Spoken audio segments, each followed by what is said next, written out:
એક જણો મને જિંદગીથી હાવ કંટાળી ગયો, બોલો જિંદગીથી કંટાળી ગયો તો બેઠો બેઠો વિચાર કરી કે મને એમ થાય છે કે બોર્ડર ઉપર વયો જાવ. પછી પાછું કે મને ને મને વિચાર આવે કે ઘરે બાયડી નથી બીતી, દુશ્મન હું તંબુરો દીવાય. તો કીધું તું ઘરે આ ગ્રાન્ટ ની પેલા ખબર નતી. પેલા ભાભલા સાહેબ એવું ગ્રાન્ટ ગામમાં આવતી. ગ્રાન્ટ એટલે હું ખબર નહોતી ગામડા. સોરે બેઠા બેઠા ભાભલા વાતો કરે. ગ્રાન્ટ આવી પણ મંત્રી અને સરપંચે ધ્યાન ન દીધું, એમાં વહી ગઈ. તા એક બાપા શું કહે એકલી હતી.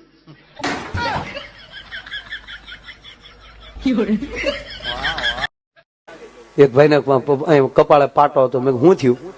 મને કે ઓલો રોડ તમે જોયો? મેં કીધું હા. ત્યાં ઓલો ખાચો આવે જોયો? મેં કીધું હા. ત્યાં એક થાંભલો છે એ તમે જોયો? મેં કીધું હા.